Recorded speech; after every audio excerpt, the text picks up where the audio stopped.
दोस्तों, आज हम गीज़र के कनेक्शन के बारे में बात करेंगे। गीज़र के अंदर जितने भी इलेक्ट्रिकल पार्ट्स लगते हैं वो सारा इलेक्ट्रिकल पार्ट्स निकाल निकाल के हमने अपने मेज पे रख लिया है।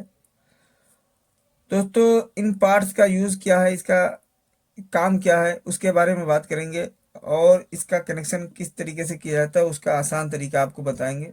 आप एक बार ये पूरा वीडियो देख लेंगे तो आपको कोई और वीडियो देखने की ज़रूरत नहीं पड़ेगी। मेरा दावा है फिर आपको कनेक्शन अच्छे से आ जाएगा। और इस टाइम पे सर्दी का मौसम भी चल रहा है तो बहुत ज़्यादा गीज़र ख़राब होता है, हमें ज़रूरत पड़ती है। तो बहुत से लोग कंफ्यूज हो जाते हैं कि इंडिकेटर कहाँ पे जोड़ें, कैसे क्या करना है। तो आज सारा कुछ हम आपको बताने वाले हैं, आप देख लेंगे तो आपके दिमाग में बैठ जाएगा। तो दोस्तों, अलाइनमेंट के बारे में बात करें तो अलाइनमेंट का काम होता है, जब इस पर हम न्यूट्रल और फेस देते हैं तो ये गर्म होने लगता है। और जब गर्म होने लगता है तो इसके साथ टैंक में लगा होता है जो पानी होता है वो भी गर्म होने लगता है। और जब पानी बहुत ज़्यादा गर्म हो जाता है तो ऐसे कंडीशन में हमारे थर्मोस्टेट का काम शुरू होता है और थर्मोस्टेट कट ऑफ कर देता है, जिसकी वजह से सप्लाई अलाइनमेंट तक नहीं पहुंच पाती और अलाइनमेंट गर्म होना बंद कर देता है। जैसे ही वो अपने नॉर्मल टेम्परेचर पे आता है वैसे फिर से ये सप्लाई देना चालू कर देता है, शुरू कर देता है, स्टार्ट कर देता है, जिसकी वजह से अलाइनमेंट फिर से गर्म होने होने लगता है और पानी भी साथ में गर्म होने लगता है। तो दोस्तों, यहाँ तक हमको समझ में आ गया होगा कि अलाइनमेंट का काम क्या होता है और थर्मोस्टेट का काम क्या होता है। अलाइनमेंट का काम गर्म पानी को गर्म करना होता है और जब ज़्यादा गर्म हो जाता है तो थर्मोस्टेट का काम होता है कि कट ऑफ करना, लाइन को कट कर देना, जिसकी वजह से ज़्यादा गर्म पानी ना हो पाए। अब दोस्तों, हम इंडिकेटर के बारे में समझ लेते हैं। इंडिकेटर का काम होता है कि हमें इंडिकेट करना, क्योंकि इसके अंदर दो इंडिकेटर होता है, एक ग्रीन वाला एक रेड वाला। तो ग्रीन वाले का काम होता है जब तक हमारा पानी गर्म होता रहेगा, अलाइनमेंट में करंट जब तक आता रहेगा तब तक ग्रीन वाला जलेगा। जैसे ही ये थर्मोस्टेट कट ऑफ करेगा वैसे ग्रीन वाला बंद हो जाएगा। और रेड वाला का काम होता है कभी कभी कट ऑफ होने के बाद रेड वाला जलता है और कभी कभी कंटिन्यू जलता रहता है। दो तरीके से कनेक्शन होते हैं, हम दोनों तरीका आपको बताएंगे, बहुत इजी तरीके से, बहुत आसान तरीके से आपको समझ में आ जाएगा दोस्तों। तो अब ज़्यादा बात ना करते हुए कनेक्शन की ओर बढ़ते हैं और कनेक्शन को स्टार्ट करते हैं। तो दोस्तों, हमारे गीज़र के अंदर जो तार आता है, जो लाइन आता है, उसके अंदर तीन तार होते हैं, एक न्यूट्रल, एक फेस, एक अर्थ वाला। तो अर्थ वाला हम कहीं भी जोड़ सकते हैं, बॉडी के किसी भी हिस्से पे हम पेज से टाइट कर देंगे। बाकी हमारा न्यूट्रल फेस का जो मेन कनेक्शन है उसके बारे में हम बात करेंगे। तो जो न्यूट्रल और फेस जो दो तार है उसका कोई एक तार लेके हम थर्मोस्टेट के एक पिन पे जोड़ देंगे। इसमें दो पिन है, एक यहाँ पे और एक यहाँ पे। तो किसी एक पिन पे हम इसे कनेक्ट कर देंगे। तो चलिए हम इसे कनेक्ट कर देते हैं दोस्तों। तो हमने इसे ढीला कर लिया है और वायर को हमने लिया और यहाँ पे हमने कनेक्ट कर दिया, कुछ इस तरीके से टाइट कर देंगे। तो दोस्तों, हमने ये टाइट कर दिया। अब जो एक तार बच रहा है दोस्तों वो अलाइनमेंट के एक पिन पे हम कनेक्ट कर देंगे। तो चलिए हम कनेक्ट कर देते हैं। तो हमने यहाँ पे लगा के और इसे अच्छे से टाइट कर दिया। ये हमारा दोस्तों हो गया। दोस्तों, वीडियो पूरा वॉच कीजिए, आपको बहुत इजी तरीके से, बहुत आसान तरीके से आपको हम बता रहे हैं। तो दोस्तों देखिए, जो हमारा लाइन का जो दो तार आया था वो एक हमने थर्मोस्टेट के एक पिन पे कनेक्ट कर दिया है, कुछ इस तरीके से। यहाँ पे भी अभी हम जोड़ेंगे। और एक वायर जो था वो अलाइनमेंट के एक पिन पे कुछ इस तरीके से हमने कनेक्ट कर दिया है। अब क्या करेंगे दोस्तों, एक वायर लेंगे हम, एक तार का टुकड़ा लेंगे थोड़ा सा, उसे हम उठाएंगे और थर्मोस्टेट के जो एक पिन बच रहा है वहाँ पे हम वहाँ से कनेक्ट करेंगे, कुछ इस तरीके से जैसे मैं कर रहा हूँ। यहाँ पे पेज को थोड़ा ढीला कर लेते हैं और यहाँ पे वायर को हमने कनेक्ट कर दिया है।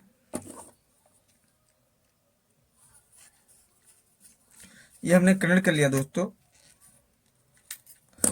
अब ये जो अलाइनमेंट का आखिरी पिन है ये वाला वायर वहीं पे ले जाके हम कनेक्ट कर देंगे, कुछ इस तरीके से।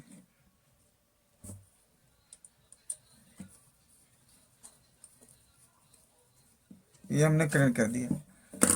अब दोस्तों, अब अगर इसमें हम लाइन दे देंगे, जो इसका तार है वो हम जाके सॉकेट में लगा के ऑन कर देंगे तो ये हमारा गर्म करने लगेगा। जब ये हम अगर फीड कर देते हैं ऐसे ही तो ये हमारा गर्म करने लगेगा और पानी ज़्यादा गर्म हो जाएगा तो कट ऑफ भी कर देगा।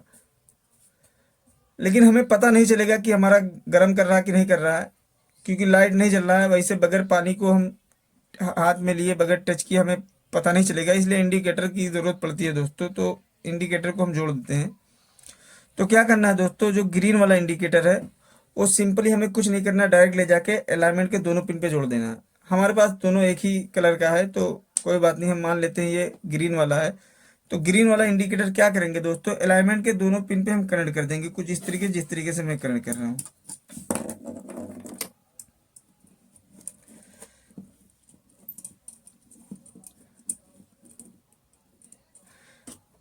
ये हमने कनेक्ट कर दिया दोस्तों, एक पिन पे हमने कनेक्ट कर दिया है।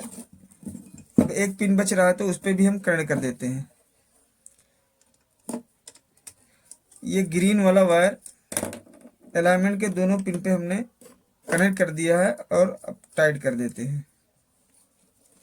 ये इसका कनेक्शन हो गया दोस्तों।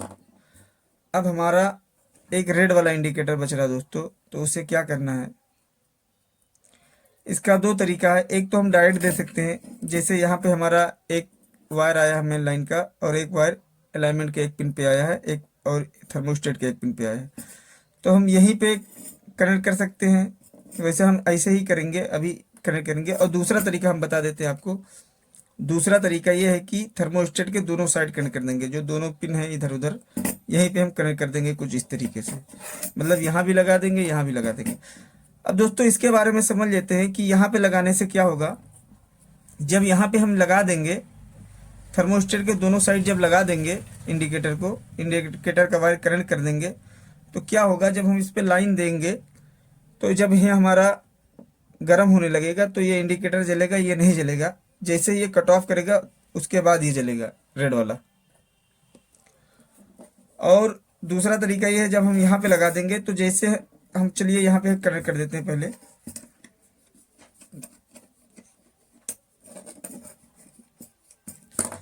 तो यहाँ पे लगा के टाइट कर देते हैं, थोड़ा और ढीला करते हैं। ये हमने ढीला करके इसके अंदर टाइट कर दिया है दोस्तों। और यहाँ पे मेन लाइन पे भी हम कनेक्ट कर देते हैं।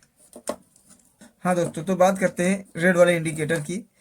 तो रेड वाला इंडिकेटर अगर थर्मोस्टेट के दोनों साइड जोड़ेंगे तो जब ये यहाँ पे ग्रीन वाला बंद होगा उसके बाद रेड वाला चालू होगा। और अगर हमने यहाँ पे कनेक्ट कर दिया, मतलब जहाँ पे एक वायर आया था मेन वाला वहाँ पे कनेक्ट किया, दूसरा वायर जहाँ मेन वाला जुड़ा था वहाँ पे कनेक्ट किया, तो अगर यहाँ पे कनेक्ट करते हैं तो इसे हम लाइन देंगे तो इसे हमारा दोनों इंडिकेटर जलने लगेगा। फिर जब ये कट ऑफ करेगा तो केवल ग्रीन वाला बंद होगा, रेड वाला तो जलता रहेगा, शुरू से ही जलता रहेगा और लास्ट तक जलता ही रहेगा जब तक हम इसको सॉकेट में लगा के रखेंगे, पावर प्लग में लगा के रखेंगे। तो दोस्तों हमने कनेक्शन कर दिया है, अब बारी है इसके टेस्टिंग की। तो हम इसे सॉकेट में लगा के एक बार चेक कर लेते हैं। तो चलिए हम लगा के चेक करते हैं। दोस्तों हमने इसको सॉकेट में लगा दिया, अब इसके स्विच को ऑन कर देते हैं और हमने यहाँ पे ऑन कर दिया। तो दोस्तों देखिए दोनों इंडिकेटर चलने लगा। जो अलाइनमेंट पे जुड़ा वो हमारा ग्रीन वाला और ये रेड वाला है, ये गर्म करने लगा, इसलिए हम इसे बंद कर देते हैं क्योंकि बहुत ज़्यादा गर्म हो जाएगा तो हमारा मेज भी अभी जलने लगेगा, इसलिए हम बंद कर देते हैं। तो दोस्तों यहाँ पे मेज की जलने की खुशबू आने लगी क्योंकि बहुत ज़्यादा ये गर्म करने लगा और यहाँ तक आज आ रहा है इसके अंदर से। तो हमने लाइन दे दिया था दोस्तों, जैसे ये यहाँ पे कट ऑफ करता, मतलब अभी तो नहीं करता, जब हम पानी में इसे डालते या फिर हम इसके टैंक में लगाते, गीजर के टैंक में, तो ही ये मतलब कट ऑफ करता। जैसे ही कट ऑफ करता तो ये वाला जो हमने जोड़ा था अलाइनमेंट पे इंडिकेटर, ये बंद हो जाता। और ये तो डायरेक्ट है, जब तक वहाँ पे हम लाइन चालू रखेंगे तब तक ये जलता रहेगा। तो कुछ इस तरीके से है दोस्तों। और अगर आप दूसरी तरीके से करना चाहें तो आप यहाँ से उठा के, जो हमने यहाँ पे अलाइनमेंट पे जोड़ा है दूसरे तार पे, वो उठा के इस साइड पे कर सकते हैं। तो जब ये बंद होगा तो फिर ये चालू होगा रेड वाला। मुझे ऐसे ही सही लगता है क्योंकि एक कम से कम पता चले कि हमारा लाइट, मतलब हम पावर प्लग में हमारा मतलब गीजर का वायर लगा हुआ है, ऑन है हमारा पावर प्लग, हम इसके अंदर करंट आ रहा है गीजर के अंदर, पता चले, इसलिए ये जलता रहे, इसलिए मैंने ऐसे ही किया। बाकी जिस तरीके से कंपनी करके देती है आप उस तरीके से भी कर सकते हैं, जहाँ पे जिस तरीके से देखें उस तरीके से कर दे। दोस्तों हमने अभी जो बताया वो सिंगल थर्मोस्टेट का कनेक्शन बताया। बाकी अगर आप डबल थर्मोस्टेट का कनेक्शन देखना चाहते हो तो हमने वीडियो बना रखा है, आप जाकर चैनल पे देख सकते हैं। बाकी कैसा लगा वीडियो आप कमेंट करके ज़रूर बताएं और अगर आप चैनल पर नए हैं तो दोस्तों आप चैनल को सब्सक्राइब कर लीजिए। बाकी हम अपने चैनल पे इसी तरीके से रिपेयरिंग से रिलेटेड वीडियो डालते रहते हैं। आप कहाँ से ये वीडियो देख रहे हैं आप हमें ज़रूर कमेंट करके बताएं, क्योंकि हमें पढ़ के बहुत अच्छा लगेगा।